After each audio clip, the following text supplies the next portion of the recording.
Hello friends, I once again welcome you to my channel Chemistry with Shambhavi Avasthi. We were discussing isomerism series and today we will be discussing lecture number 7.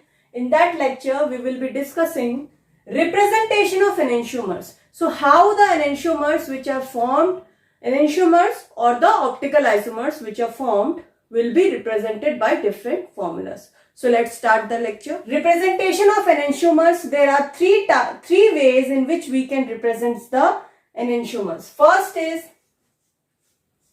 Newman projection formula.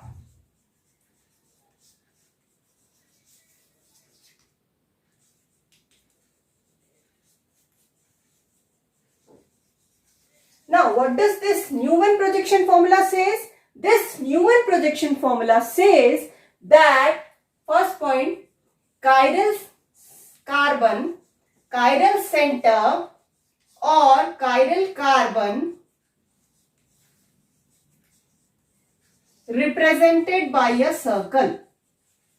Represented by a circle. Next point, all the four different groups or atoms shown by lines in the circle. Shown by lines in the circle. Okay, so this Newman projection formula mainly says that the chiral center or the chiral carbon will be shown as a circle and all the other groups or atoms will be shown as lines, and these lines will be projected as that it will form a regular tetrahedron. Understood, students? Let us take some example. Let us take the example of lactic acid.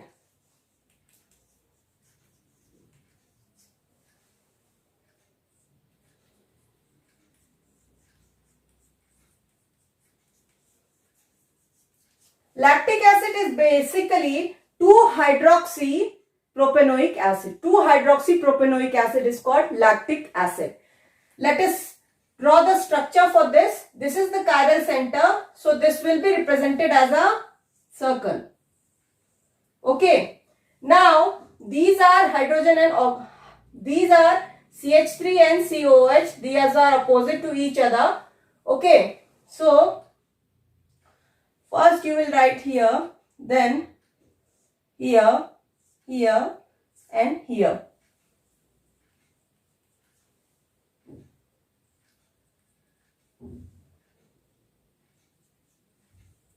If you join these points,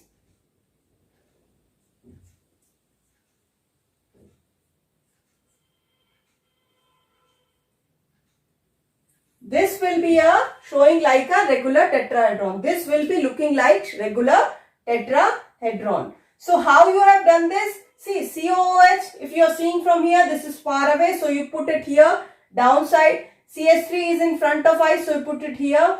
And this H and OH, they will be in opposite side. This H will come here and OH will come here, opposite side. So what will be the isomer? What will be the other isomer? It will be like this.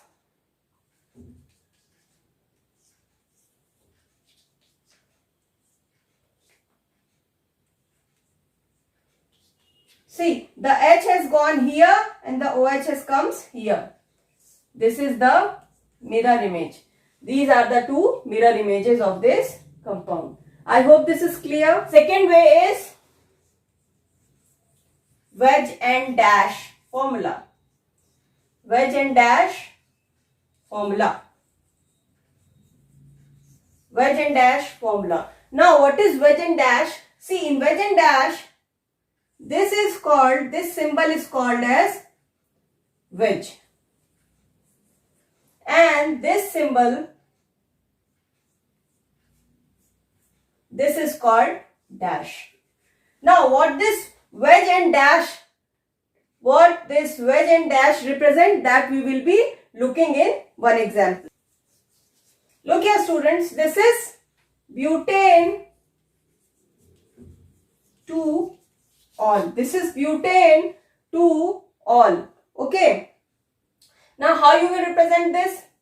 In wedge and dash, this is the chiral carbon.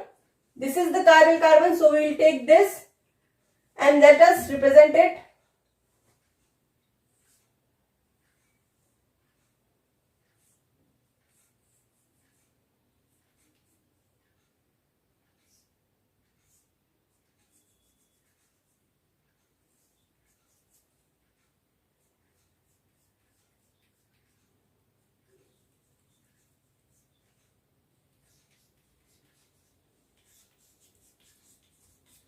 Look here students, look here.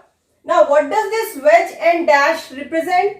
See, this is a 2D board. This is a two-dimensional structure or 2D board. Everything we are writing is in 2 dimension. Okay. Now this wedge and dash represents the molecule in 3D dimensional structure. See, this wedge means that the molecule is coming out of the plane. The molecule is coming out of the plane. The molecule is coming out of this plane. Okay, that is represented by this wedge.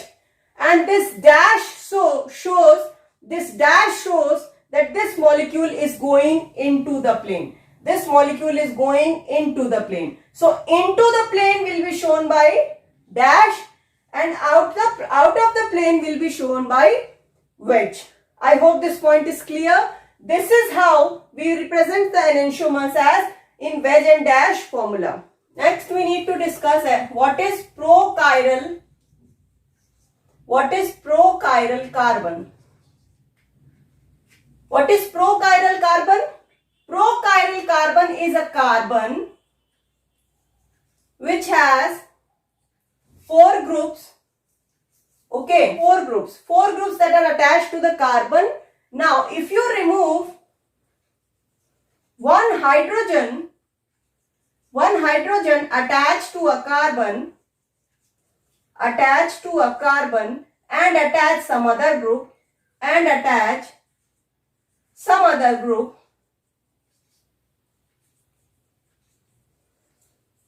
if you remove one hydrogen and attach one another group and the carbon becomes chiral, that carbon is known as prochiral. Let us see this example.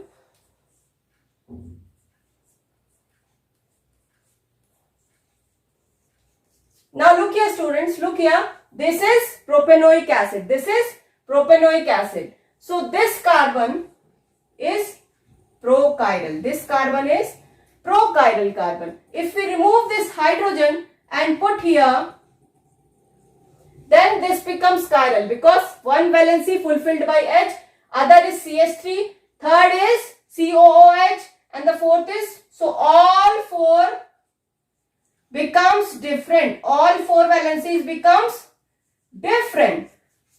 And this you know what is it? Lactic acid. This is lactic acid. So this carbon is prochiral. This carbon was prochiral. We removed one hydrogen and we put hydroxyl group. So it becomes chiral. And this molecule is prochiral molecule. Propanoic acid is a prochiral molecule. Okay, propanoic acid is a prochiral molecule because one of the carbon which has 2 hydrogen, if we remove one hydrogen and put hydroxyl group here, then this carbon becomes chiral.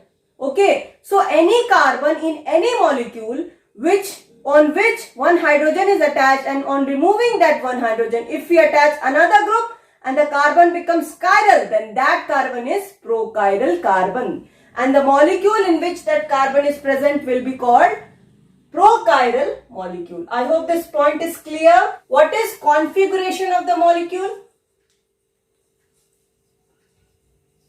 Configuration of molecule. Now, configuration of the molecule is the rearrangement of atoms or groups around the chiral carbon that characterize the molecule. That characterizes the molecule. So, what is the definition of configuration of molecule? Rearrangement of atoms or groups around the chiral carbon that characterizes the molecule. That characterizes the molecule. Okay. So the character of the molecule due to the rearrangement of the atoms or groups around the chiral carbon is known as its configuration. I hope this point is clear. Types of configuration. First is DL configuration. First is DL configuration. In DL configuration, what does DL configuration means? This DL configuration, D is represented by plus and L is represented by minus. This D and L configuration, it tells you that plane polarized light falls on the molecule, then in which direction it rotates the molecule. D means dextro, right, or you can say clockwise. Okay. L means levo or left, or you can say anti-clockwise. So, when any molecule rotates the path of plane polarized light towards right direction or clockwise direction, then it is given the configuration D. Okay. And if it rotates the light to the left hand direction, okay, if it rotates the path of plane polarized light to the left hand direction, then it is called levo configuration. Okay, the light will be rotated from H to OH. So from H to OH, it is what it is? It is going in right hand direction. So this will be D. So this configuration is D. H to OH, in the left hand side it's going, so this will be L. Okay, I hope this point is clear. How to decide D and L? The light will move in H to OH direction. So if it's H on the left hand, H on the right hand side, then it will go from right to left. So it is L. Then here H is on the left hand side. So when it goes from left to right. So this is D. So this is glyceraldehyde. This is glyceraldehyde, and this is the D configuration, and this is the L configuration. I hope this point is clear. Now this D and L configuration are known as relative configuration. They are known as relative configuration. Relative configuration. D and L are known as relative configuration.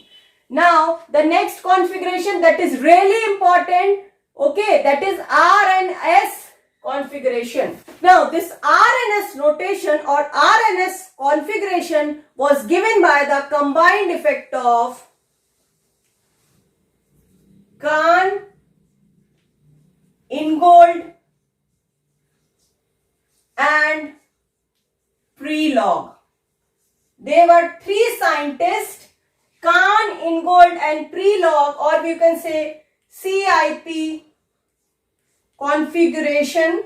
We also say it as CIP configuration. Okay. Now these scientists, they have given some rules. Okay. They have given some rules. Following those rules, you have to assign R and S configuration. R and S configuration. R and S configuration. These R and S configuration, they are also called as absolute configuration. Absolute configuration. Okay. Now we will look what are R and S configuration. To assign this R and S configuration, we have to follow some rules, and these rules are called sequence rules. These rules are called sequence rules. Now, what is the first step of assigning? Step number 1 for assigning R and S configuration. Step number 1 says that whenever you see a chiral carbon and the 4 groups attached to the chiral carbon, assign priorities to all the 4 groups. And the first step is assigning priority. Assigning priority to groups. Okay, now first step is higher priority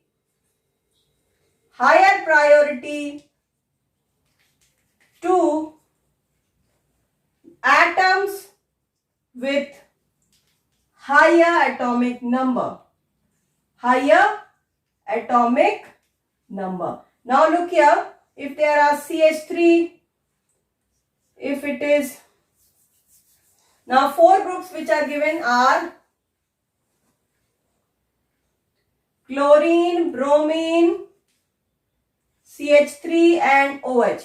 Now you look here, how you will go? Who will get the first priority? Bromine, because atomic number is highest. Second priority, chlorine. Then third priority, OH, because O, oxygen priority is greater than carbon. So this will be third and this will be fourth. So the priority order will be Br, then Cl, then OH, then CH3. So this will be your priority order. Second rule in assigning the priority, it says that if isotopes are there, suppose we have one isotopes of C12 and C14. If these two are present, then what you will do? Then you prefer the mass number. In this, the mass number of C14 is greater. So this will get greater priority as compared to C12. I hope this point is clear. Also, deuterium will get higher priority than hydrogen.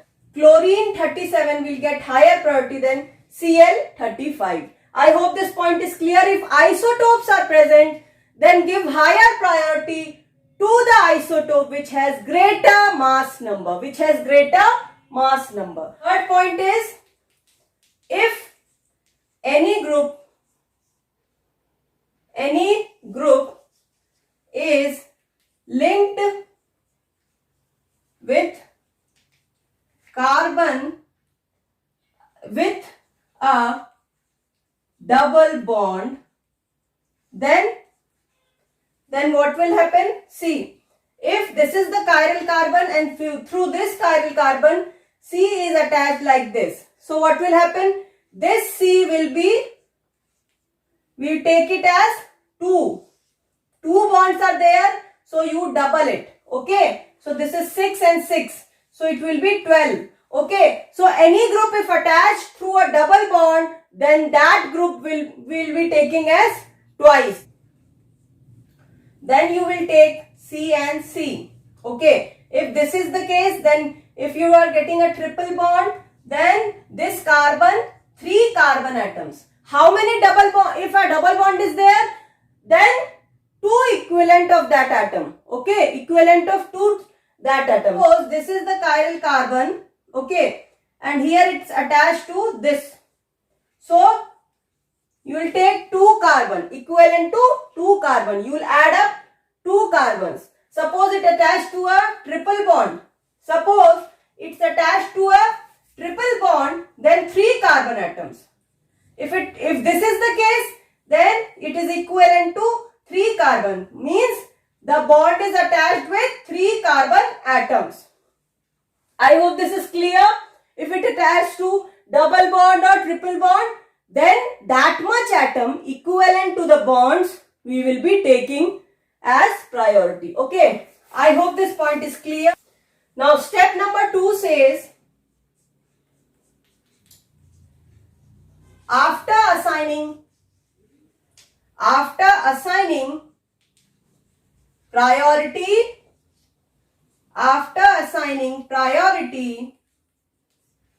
arrange the atoms in space, such that lowest priority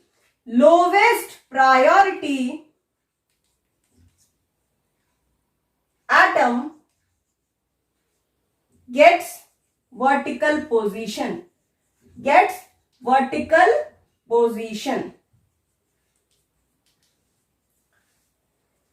such that you have to arrange that if four atoms are there, the fourth priority atom will be getting the vertical position always.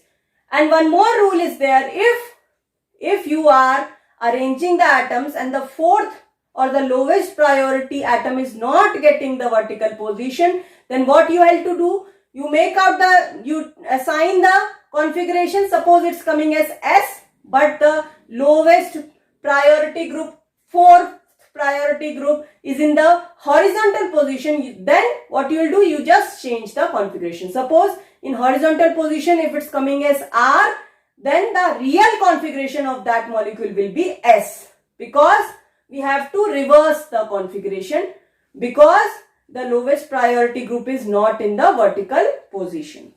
One more formula which I left, that is Fisher projection.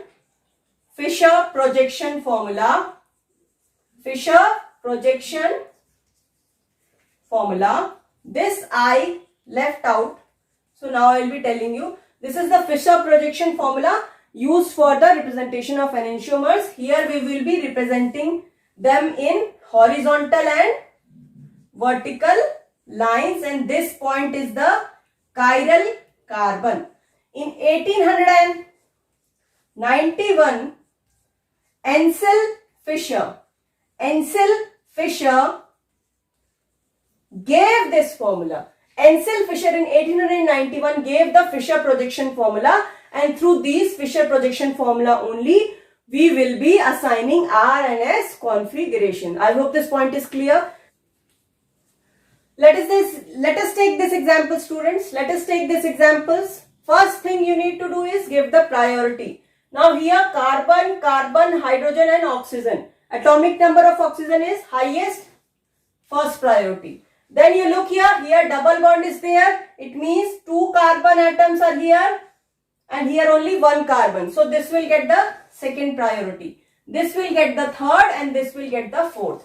Now here the lowest priority group is in horizontal. Lowest priority group is in horizontal place. So what will be? Now you need to, the last thing that I missed was, when you are giving the priority, okay, then you are assigning the molecules in the spaces. Then you have to move in the direction 1, 2 and 3. Your eye should go 1, 2, 3. So from here 1, 2 and 3. 1, 2 and 3. No need of the fourth. You no need to consider the fourth. You may be saying that this fourth is here, so we should see fourth. No need. We have to move in the direction 1, 2, 3. We have to move in direction 1, 2 and 3. So 1, 2 and 3. So it is going in clockwise direction. So it is R. But there is what is the real one? What is the real configuration? See, here the lowest priority group is in the horizontal place. So the real configuration of this will be S. You won't write R here. This will be S, because we have to reverse the configuration. Okay, one more way through which you can change this position of the lowest priority group is,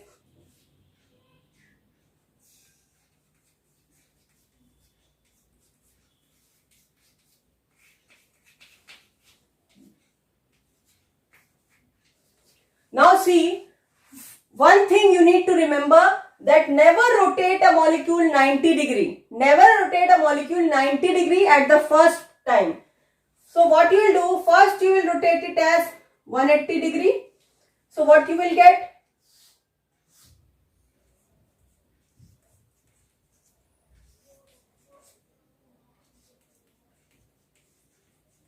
Then you put this molecule H here and take this molecule CH double bond here. So what you will get?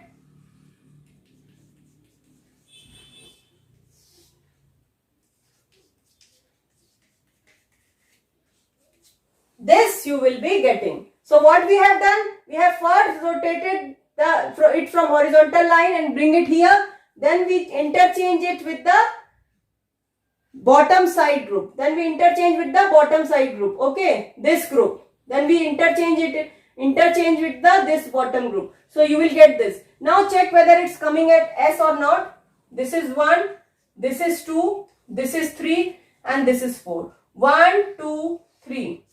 Anti-clockwise. So it is S. So the configuration is S. This is the correct configuration. Okay. So 2 or 3 things you need to remember for R and S configuration. First, assign the priority.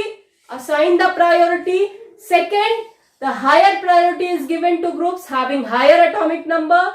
Third point says that if any isotope is present, then isotope with greater mass number will get the higher priority. Fourth point says that if any double bond is attached, then that double bond will be equivalent to number of times of that atom attached to the chiral carbon.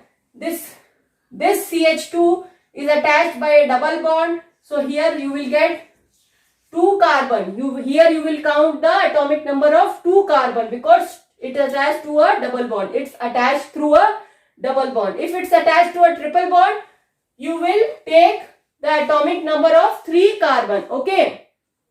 Then what you will do? Then you will arrange the atoms. Then you will arrange the atoms in the space such that the lowest priority group, like here hydrogen, it should be present in the vertical direction. It should be present in the vertical direction.